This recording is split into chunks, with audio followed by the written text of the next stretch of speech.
Hey guys, this is, as it says in the description, about a Whirlpool Dryer that has a bad circuit board and how to troubleshoot and repair it.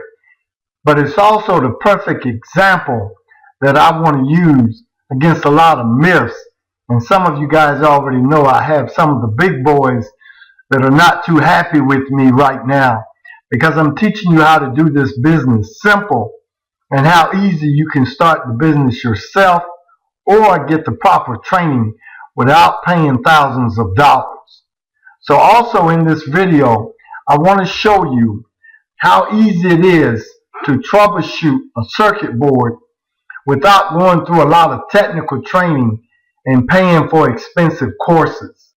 So as some of the other things we're going to address here, is it really as easy and simple as I say it is to actually learn how to troubleshoot and repair appliances?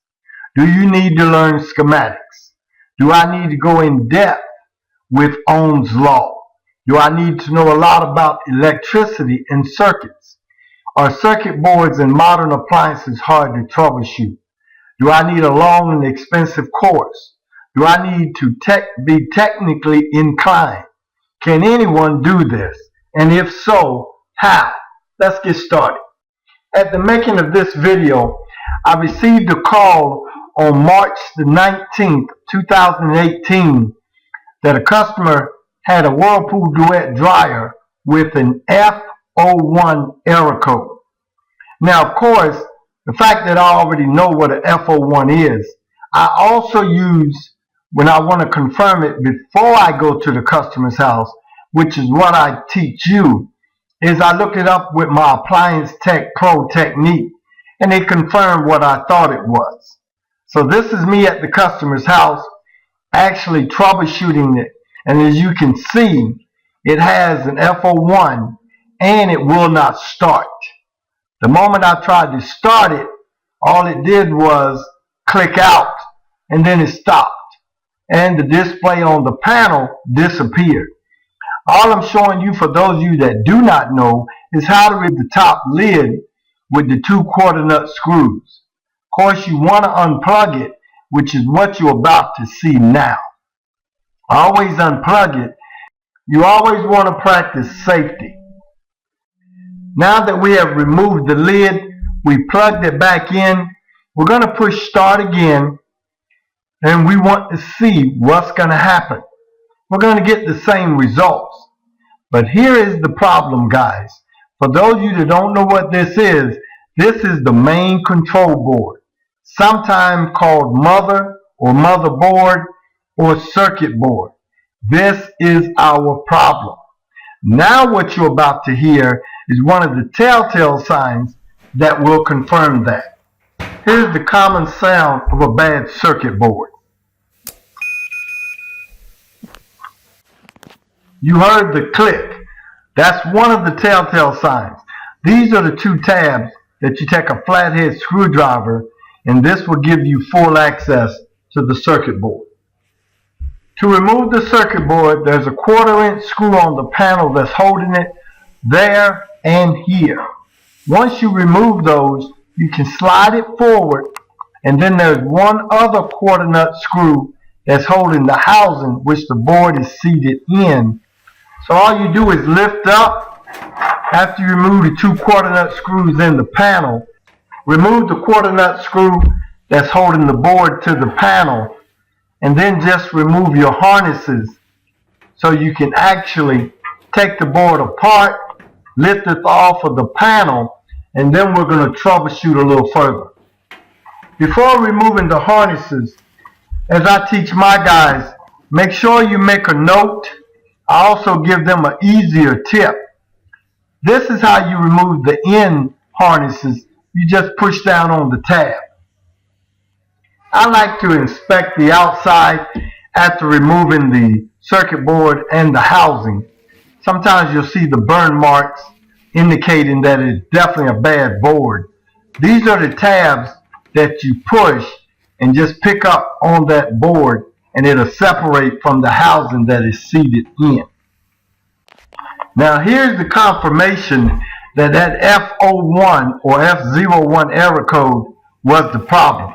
See that burn mark on the housing itself and then on the back of the circuit board. Look to the right about where this arrow is pointing and you'll see another burn spot on the board. What causes this? Usually, especially in my area, is power surges. A power surge is when the electricity has been interrupted, but the surge happens when the electricity is turned back on. It sends so many voltages that it causes a problem. You also want to inspect the harnesses. A lot of times, if it's a strong enough power surge, it will damage the inside of harnesses as well. So don't always assume that it's only the circuit board. If the harnesses have been damaged, then you also have to repair and replace them. So I came back the next day with the circuit board. I installed it, and this is me testing the machine. The customer is extremely happy. You always test when you repair an appliance. I teach my students the same thing. So I repaired the appliance. I made my customer extremely happy. I checked the appliance to make sure it was working properly. I collected an awesome profit. Now, did I read a schematic? No. The F01 had already told me what was wrong with the appliance. I did not need to read a schematic. And even if I did, I still would have had to went through the steps that I just showed you. I got to see the circuit board and I got to replace it. You will rarely read a schematic in residential appliances. I don't read 3 schematics a year.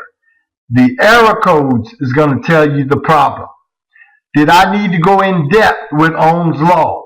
No. Did I need to learn a lot about electricity and circuits? Usually in residential appliances, the only 2 circuits, electricity you're going to deal with is going to be voltage-wise is 120 and 240. Are circuit boards in modern appliances hard to troubleshoot? No. The evidence was already there. Did I need a long and expensive course? No. My courses are very affordable. Do I need to be technically inclined?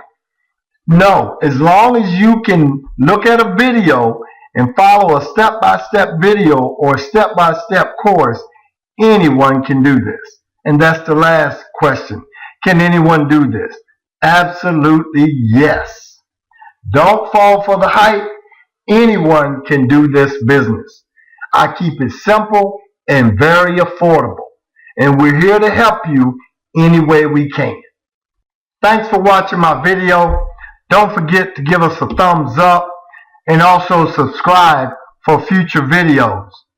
If you decide that you're interested in learning the appliance repair course, you can visit us at cornerstoneappliancetrainingcourse.com and see what we offer. You can also send us an email. If I can help you in any way, let me know. As always, be blessed and be encouraged.